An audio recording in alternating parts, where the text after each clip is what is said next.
Hello, everyone. Welcome back to the Practice Perfect podcast. I have my lovely co host, Maya Turner, here. Hello, Maya. Hey everybody, how you doing? It's Wednesday. Woohoo. Show is. Oh, my goodness.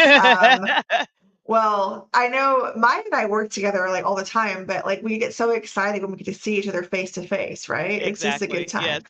Yes. Yeah, exactly. And we sit on a lot of meetings, don't we, Maya? Yes. Yeah. And See that sometimes they're face? just Like, brutal. I know. Yeah, we had a few today that were kind of brutal. But have you ever asked yourself, why isn't anyone asking this question? Oh, yeah. Yeah. And I'm always the one who asks it if nobody asks it. And so, you know, I kind of like to be the voice of the dimensional thinker, right? And sometimes you want other people to ask the questions, but you ask the questions so that people can hear the answers because they need to hear it. So, it sometimes you have to be that whisperer so that people can hear what's happening. It's true. And again, there are questions, unasked questions that are like the questions that will really bite you in the butt later if you don't ask them. And so I don't know, like it's a cost to the organization, like what months later, and they realize, well, why didn't anybody ask that question when we bought this EMR or when we hired this person? Well, I mean, and a lot of times they don't know who needs to know.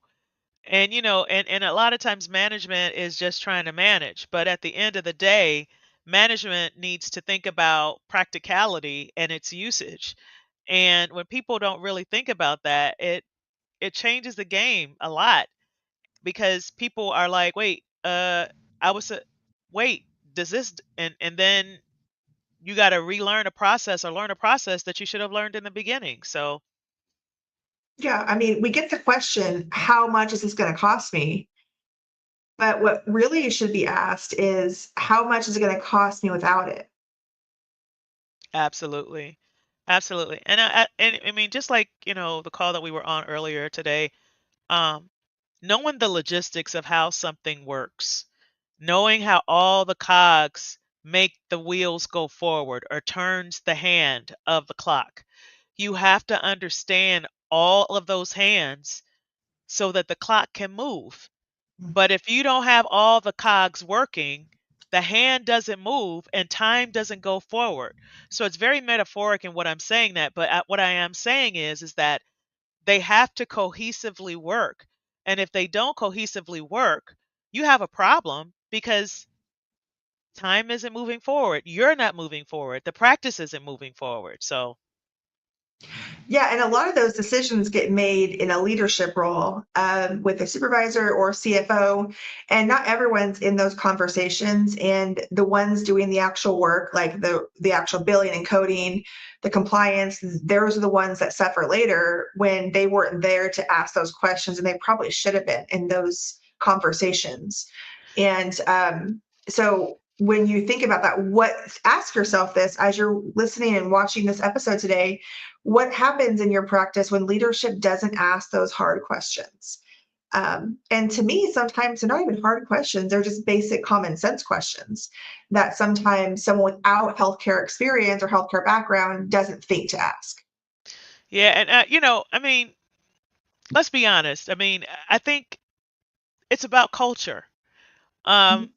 and when you think about culture, right, we talk about this, the fear of asking, the fear of, if it, if the culture isn't there for transparency, right, or if the culture isn't there to be true to yourself, true to your practice, and have the practice in mind, then those questions are going to be missed because they're going to be a fear that they are going against the grain. And it's not about going against the grain, it's going with what's right.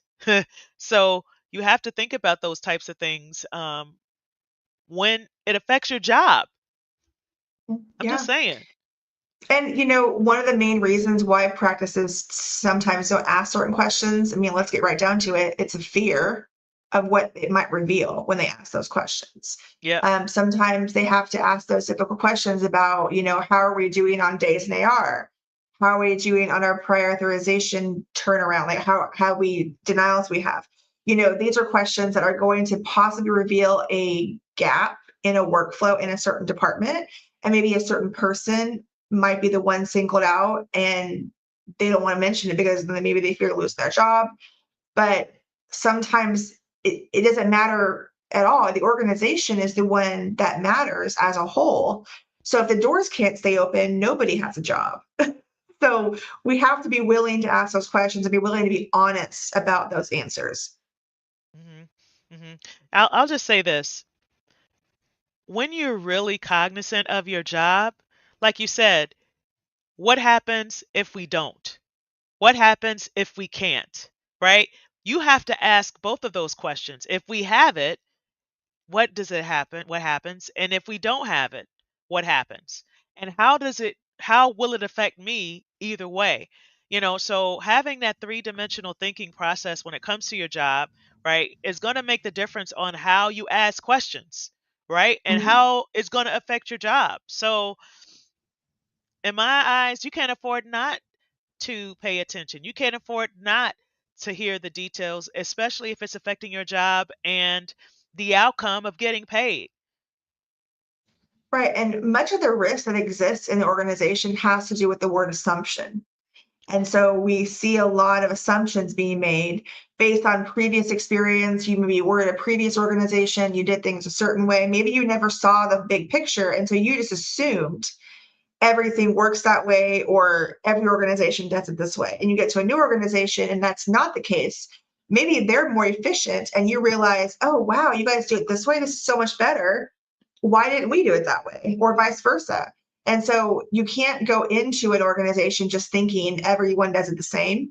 And just because they don't do it the same doesn't mean it's wrong. It just means that maybe we have to adjust our thinking, but never assume that one way is the only way to do something. What's Yeah. important is it efficient, and is it cost saving? Is it going to increase revenue or decrease it?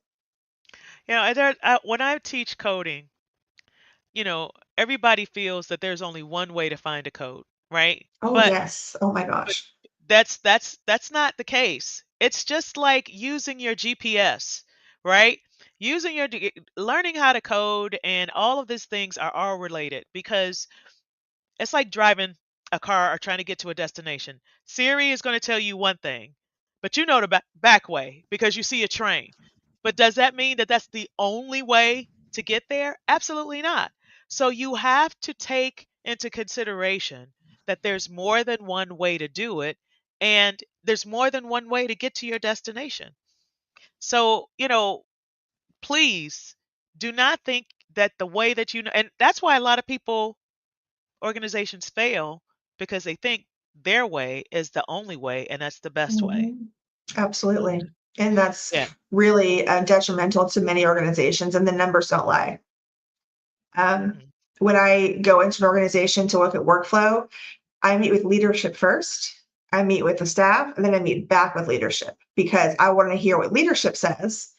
Then I want to hear what the staff says, and then I want to bring that back to leadership, not to tell on them, but to get additional feedback. How is this going? Because I've already talked to the staff. I already know what's going on from their Mhm. perspective, but I want the leadership Mhm. to tell me. And if they don't tell me the same story, there's a gap somewhere. And Oh that's yeah. a culture problem. And so that's Yep. the way I work that. Yeah. But Yeah. question number one, let's get into the questions. The questions that we wish as consultants, we're there on their side. Like, we're not there to take jobs or to eliminate jobs. Usually when people have us come in, it's because they want to keep the staff they have. It's more costly to get rid of them and get new staff. We want to fix the culture, we want to fix the workflow. But when we go in there, it's like, these are the questions. How do we know if we're leaving money on the table? What's the first step, right? Maya, how do we even start? That's such a loaded question. If we're talking about workflows, right? Are we doing everything to secure the payment, to secure the process, right? If you're at the front desk, are you collecting the payment? If you're posting cash, are you adjusting the balance, right? Those are the types of things that would make a difference, right? So let's just say that you didn't understand insurance, because I had this question come up, and you're looking at an EOB and it said CO 45. CO 45. Everybody knows that CO stands for contractual obligation, but 45 stands for above the allowance. So if it's above the allowance, right, but the balance says XYZ and there's an amount under that CO 45, you're supposed to adjust that off. The patient's cost share is how you transfer those dollars to the patient. But if it's not there and you don't know how to do it, and the only thing is you're posting cash, you're leaving money on the table. So, what is the right way and what is the wrong way? And how do you know if you're leaving money on the table? Because it's not right and you're not following the process. So, man, Okay, that's a good question. Now, Mari, let me ask you this without naming any specific names. Recently, you had a practice you were working with. How much money did you find laying there on the table? $5 Just give me million. a dollar amount. $5 million, Five, guys. 5 million. 5 million, 5 million, $5 million, $5 million. Yeah. And Oh, that's not the money. That's not the money that you want to tell people that's leaving on the table. But I will say that because they knew that something was wrong and they reached out to us to find it, you got the hound dogs here with the strong nose, right? And so like my little with the dachshund, he's always right, sniffing. right. So, when you think about this and you think about that money that's sitting on the table and you think about the usual and customary rates that are associated with the area, it totaled $5 million. And I'm not exaggerating. That is not an exaggerated number. When I ran the numbers, it was $5 million. And how much of that do you think is recoverable at this point? To to be quite honest with you, I think 80% of it is recoverable. Yeah, 80%. So when you think about 80% of $5 million, that's what? That's 40, 4, no, I can't think. You know what? I had the number in my head and then I lost it. I think it's what is it? 60? 60%? Yeah, mhm, 60%. 60%. 60%. So that's what? 3 million, right? It's 3 mhm. million. 3 million Yeah, dollars. So that's not a bad loss. Again, you don't want to have to lose $2 million to true. to but at least it's not 5 million. Could be worse if you had hit timely. Well, and I had a conversation with someone recently who their organization was just obviously bought out by an investor. This happens all the time. And, they're concerned about their, workflow changing. And sometimes it's a good thing for them to come in because they're able to put money into a situation to keep you afloat until you can figure out the revenue. But the other catch to that is sometimes they don't understand where the money is coming from, and they don't even know where money is left on the table. So some of the people coming in to buy out practice don't have a knowledge of why this is the case, or don't understand the codes, or understand the insurance contracts and all of that. So Mhm. hopefully you're having really productive meetings with the staff that's already there to explain to you from a coding perspective, like why this is happening. Because I think those conversations need to happen. If you're private equity or you're purchasing a practice and go in there and helping it, please be cognizant of the people doing the work and that can explain to you what is actually happening, because those are the people that need to be at the table. Sometimes the revenue directors don't have the insight that your coders and billers do. So include them in those conversations if you are going into a situation like that. Please, please, because they're the ones that have the real knowledge of what is happening behind the scenes. That's called cost analysis, right? And when you're dealing with cost analysis and revenue analysis, there's two sides to that coin. It is not just the possible revenue that you get for the return on investment. It is what's collectible after the bills have been transferred from one entity to the next? And what is the viable dollar? So when you think about that, that's one of the things that I used to do for a large organization. When we were about to purchase another practice, we would look at the valuable dollars. We would have the compliance analyst and the revenue analysis look at the dollar to see if there was enough for a return on an investment from a billing perspective. So they're not just looking at the practice and the equipment that they have, they're looking at all of the money that can be returned based upon when it's billed. So that makes a huge difference. I'm It just really saying. does. Really does. And then number two, compliance, guys. What are we risking? Right? Are we not seeing from a compliance standpoint? Because that's something that we look at, is that some people don't realize that the workflow they have or the policy they have is either outdated, it doesn't apply anymore, but it's actually a compliance issue. And some compliance issues do not have a straight word for word policy or regulation. Mhm, Sometimes it's just common sense, guys. mhm. It's the right thing to do. And by not doing it, you're violating compliance because you're not being a compliant entity. Even though there's not a straight quote unquote law or regulation, it's still non-compliance because you're not being ethical and you're not doing the right thing.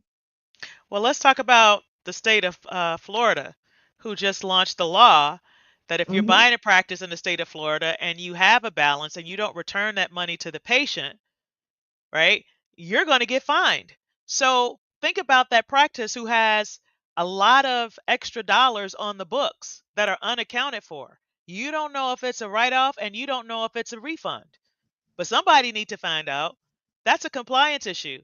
And that could in turn affect your return on investment if you get sued because all of those dollars are going to go out the door because you have to return because there's no integrity behind that dollar. Yes, and compliance issues can be likened to a ticking time bomb because they don't announce themselves. Sometimes they are just hidden in documentation gaps, the coding shortcuts that we're taking, outdated policies, and then it explodes. And then I we think are facing fines, jail time, things that we never expected. yeah. Yeah, I mean, at the end of the day, if you don't have anybody there to help understand the process, whether it be revenue, whether it be compliance, right? Ideally, you should have both in your practice, not just one person, right? Because one person can be a jack of all trades, but what do they say about the jack of all trades? Master of none. I'm just saying. So when you are really considering what questions, right? You really need to you really need to think about everything and have the sources for those types of questions when they are asked. That's all I'm Mhm. saying.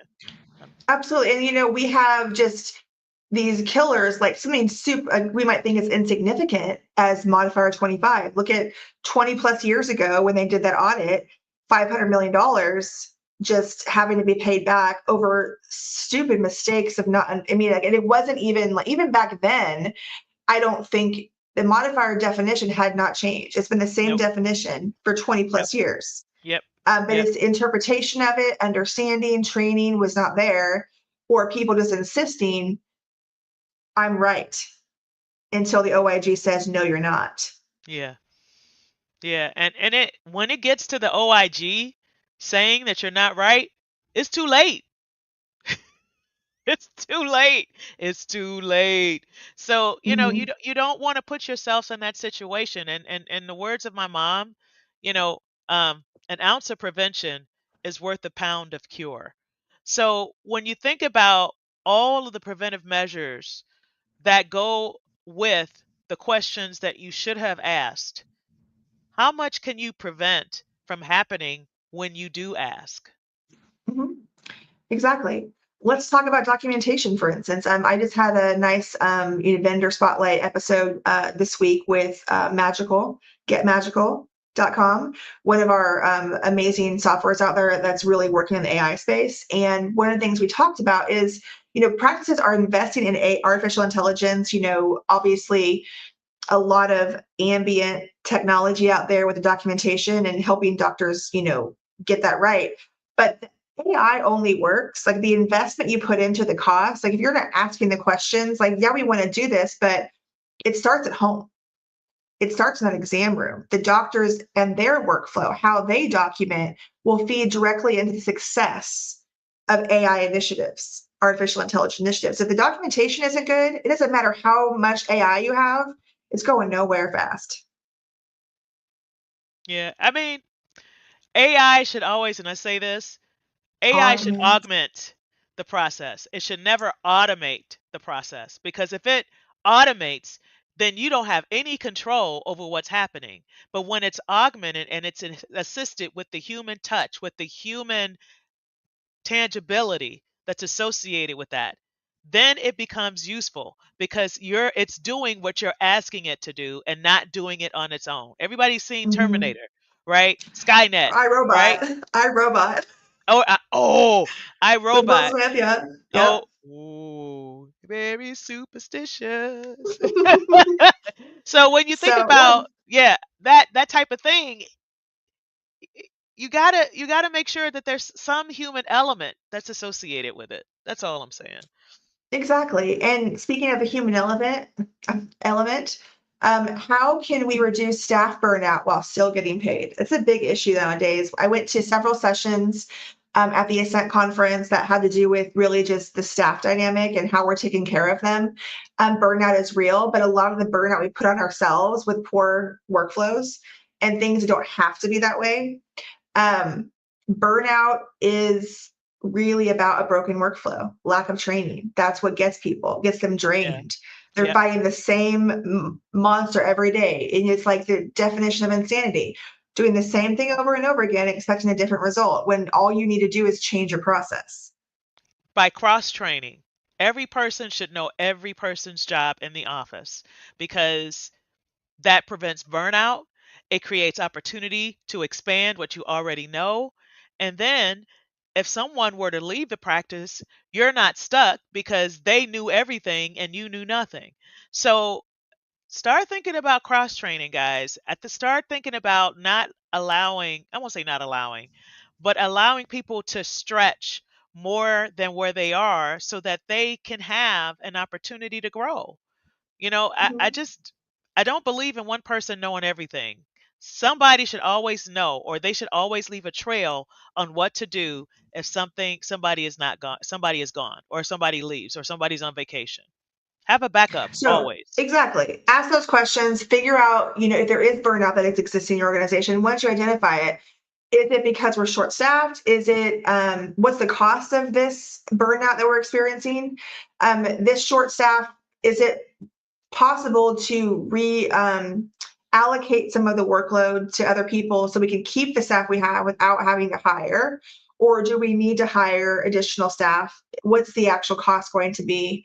What is the pain point we're experiencing? Where is the gap at? Because maybe it's just a training issue that can be fixed in a matter of a couple of days, or maybe it's going to take longer, and maybe we need some support staff in that time period to get us back to speed. So, like Healthcare Inspired, like if you're being over with coding, they just give us like 3 months. They say, hey, can you code for us for 3 months?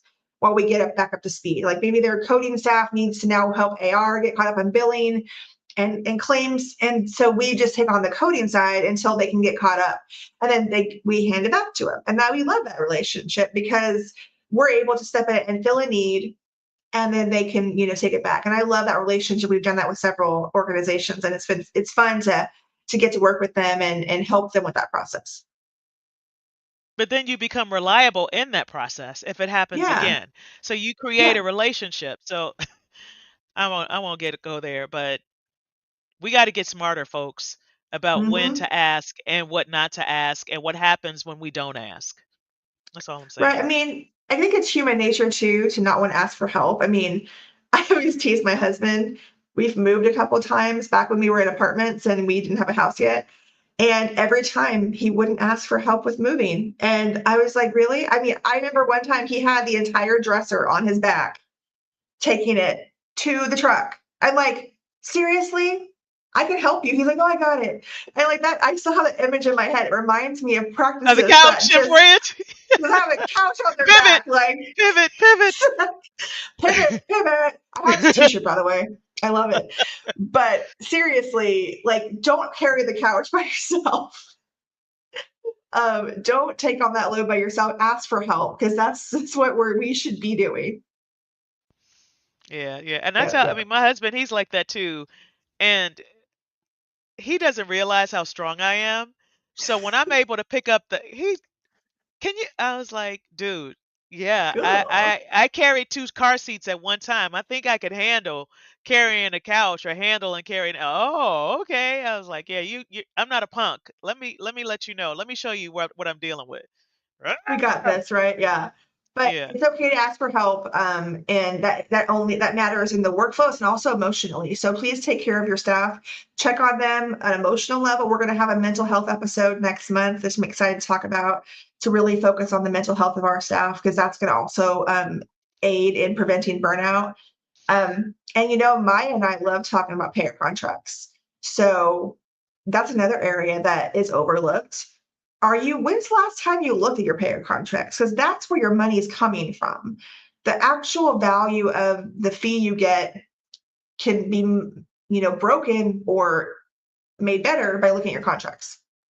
Yeah. I won't go there, but I mean, I was just back at the Medicare the medical cost containment summit, and the dying age of insurance, where they used to come to your practice to see how you're doing and give you compliance feedback. That is a dying breed. It doesn't happen anymore, folks.